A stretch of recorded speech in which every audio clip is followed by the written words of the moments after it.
wabarakatuh. Hai anak-anak hebat, apa kabar? Semoga kita semua dalam keadaan sehat selalu dan tetap semangat untuk belajar. Dan jangan lupa untuk selalu menjaga kesehatan. Hari ini kita akan membahas materi tentang perjuangan bangsa Indonesia mempertahankan kemerdekaannya. Nah, sebelum kita masuk ke pembahasan kita, Ibu akan menyampaikan tujuan pembelajaran kita hari ini. Tujuan yang pertama, kamu mampu menganalisis upaya mempertahankan kemerdekaan Indonesia melalui perlawanan fisik di berbagai daerah. Tujuan yang kedua, kamu mampu menganalisis peristiwa yang terjadi pada saat agresi militer Belanda I dan agresi militer Belanda II. Setelah bangsa Indonesia merdeka pada tanggal 17 Agustus tahun 1945, bangsa Indonesia ternyata masih harus terus berjuang mempertahankan kemerdekaan negara Indonesia dari bangsa asing yang datang seperti dari pemerintahan Belanda. Sejak tahun 1945 sampai tahun 1950 telah terjadi berbagai pertempuran dari berbagai wilayah Indonesia dengan pihak Belanda yang dibantu oleh pasukan Inggris. Baiklah anak-anak hebat, agar kamu lebih memahami materi kita hari ini, saksikanlah video berikut ini. Bismillahirrahmanirrahim. Merdeka! Saudara-saudara, rakyat jelata di seluruh Indonesia, terutama saudara-saudara penduduk kota Surabaya, kita semuanya telah mengetahui bahwa hari ini tentara Inggris telah menyebarkan pamflet-pamflet yang memberikan suatu ancaman kepada kita semua. Pernahkah kalian mendengarkan pidato tadi? Lalu, siapakah tokoh yang berpidato dalam video tersebut? Iya, betul. Pidato tadi merupakan cuplikan dari pidato Bung Tomo pada tanggal 10 November 1945, di mana pidato Bung Tomo tadi menjadi penyemangat arek-arek Surabaya untuk bangkit melawan dan tidak gentar oleh serangan pasukan Inggris. Nah, untuk tahu bagaimana perjuangan bangsa Indonesia dalam mempertahankan kemerdekaan, ayo kita simak materi berikut ini. Indonesia telah lahir sebagai negara merdeka dari penjajahan Jepang pada tanggal 17 Agustus 1945. Akan tetapi, Belanda yang pernah menjajah Indonesia belum bisa menerima kemerdekaan tersebut. Belanda bersama sekutu datang kembali ke Indonesia setelah bangsa kita memproklamasikan kemerdekaan. Kedatangan mereka yaitu dengan alasan untuk membebaskan tawanan perang yang ditawan oleh Jepang. Akan tetapi, kenyataannya mereka justru berusaha untuk menjajah kembali. Sehingga pada akhirnya muncul perlawanan rakyat di berbagai daerah sebagai upaya untuk mempertahankan kemerdekaan. Upaya bangsa Indonesia dalam mempertahankan kemerdekaan dilakukan dengan dua cara, yaitu dengan cara perjuangan fisik dan perjuangan diplomasi. Pertempuran Surabaya. Pertempuran Surabaya merupakan satu rangkaian peristiwa pertempuran yang terjadi antara tentara Indonesia dan tentara sekutu. Pertempuran ini berlangsung sejak 27 Oktober sampai 20 November 1945. Dan pertempuran yang paling besar terjadi pada tanggal 10 November 1945. Pertempuran ini diawali dengan kedatangan tentara sekutu di bawah pimpinan Malabi pada tanggal 25 Oktober 1945. Tugas pasukan ini adalah untuk melucuti tentara Jepang dan menyelamatkan para tawanan perang sekutu di Indonesia. Awalnya, kedatangan tentara sekutu disambut baik oleh masyarakat Indonesia. Akan tetapi, setelah mengetahui bahwa tentara sekutu ternyata diboncengi oleh Nika, maka rakyat Indonesia segera melakukan perlawanan terhadap sekutu. Berikut adalah penyebab meletusnya pertempuran Surabaya.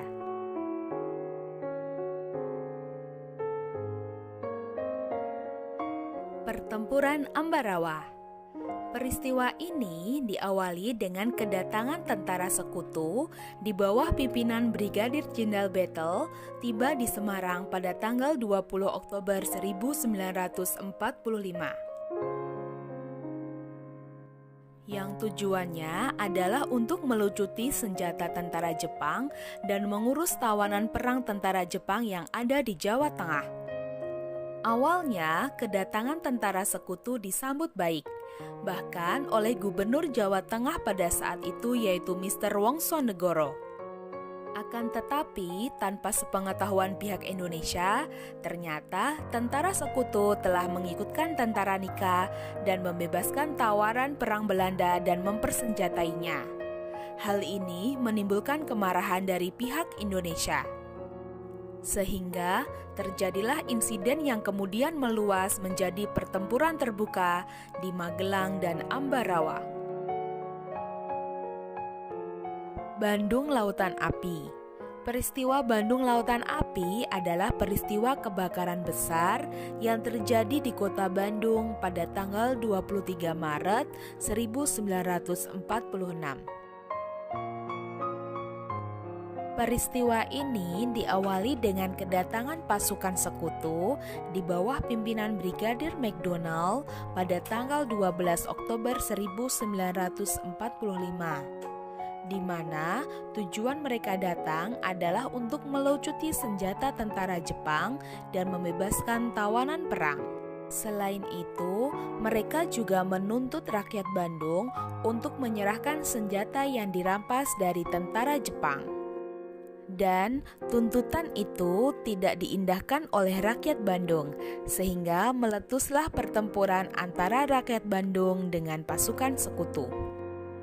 Karena situasi kota Bandung yang semakin tidak aman, maka pemerintah Republik Indonesia menginstruksikan agar kota Bandung dikosongkan. Dan sebelum kota Bandung dikosongkan, tentara Republik Indonesia beserta rakyat membakar kota Bandung. Peristiwa inilah yang dikenal dengan Bandung Lautan Api. Pertempuran fisik selanjutnya adalah pertempuran Medan Area. Pertempuran Medan Area ini diawali dengan kedatangan pasukan sekutu di bawah pimpinan Brigadir Jenderal Edmund Kelly yang tiba di kota Medan pada tanggal 9 Oktober 1945. Kedatangan tentara sekutu yang ternyata diboncengi oleh tentara Nika ini bertujuan untuk mengambil alih pemerintahan. Hal inilah yang kemudian memicu munculnya perlawanan rakyat di kota Medan. Dan pada akhirnya tanggal 10 Desember 1945, sekutu melancarkan operasi militer secara besar-besaran sehingga terjadi bentrokan di seluruh kota yang menelan korban dari kedua belah pihak. Agresi militer Belanda. Usaha Belanda untuk kembali menguasai Indonesia setelah merdeka dilakukan melalui serangan militer. Serangan itu dilakukan secara mendadak dan besar-besaran yang disebut sebagai agresi militer. Agresi militer Belanda I. Belanda mengingkari perjanjian Ninggajati karena ingin menjadikan Indonesia sebagai negara persemakmuran yang berbentuk federasi. Pada 21 Juli 1947, Belanda melakukan agresi militer Belanda I ke wilayah Jawa Barat, Jawa Tengah, Jawa Timur, dan Sumatera. Pada awalnya, tentara dan rakyat Indonesia berhasil dikalahkan oleh tentara Belanda karena diserang secara mendadak. Akan tetapi, tentara dan rakyat Indonesia dapat mendesak tentara Belanda menggunakan taktik gerilyanya. agresi militer Belanda II. Pada 18 Desember 1948, Belanda mengumumkan bahwa mereka tidak terikat lagi dengan perjanjian Renville. Pada 19 Desember 1948, Belanda mengadakan agresi militer II ke ibu kota Republik Indonesia saat itu, yaitu Yogyakarta. Presiden Soekarno ditangkap Belanda. Presiden Soekarno memerintahkan Syarifuddin Prawiranegara melalui radio untuk membentuk pemerintahan darurat Republik Indonesia atau PDRI di Bukit Tinggi, Sumatera Barat. Para pejuang yang dipimpin oleh Jenderal Sudirman tetap melakukan perlawanan terhadap Belanda.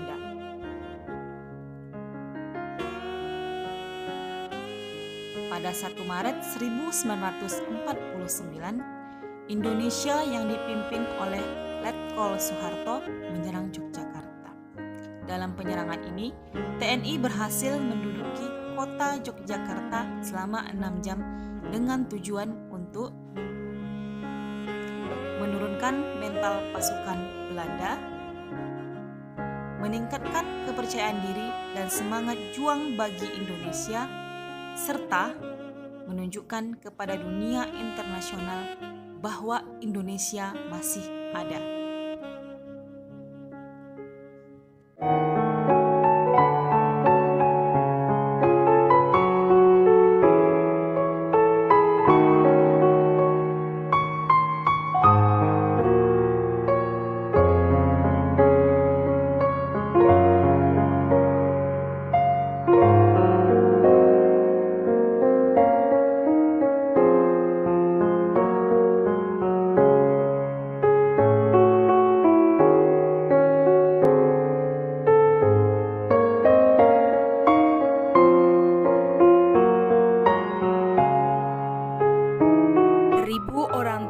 Bisa bermimpi, tapi satu orang pemuda bisa mengubah dunia. Terima kasih anak-anak atas perhatiannya. Sekian saja pembelajaran pada hari ini. Terima kasih. Wassalamualaikum warahmatullahi wabarakatuh.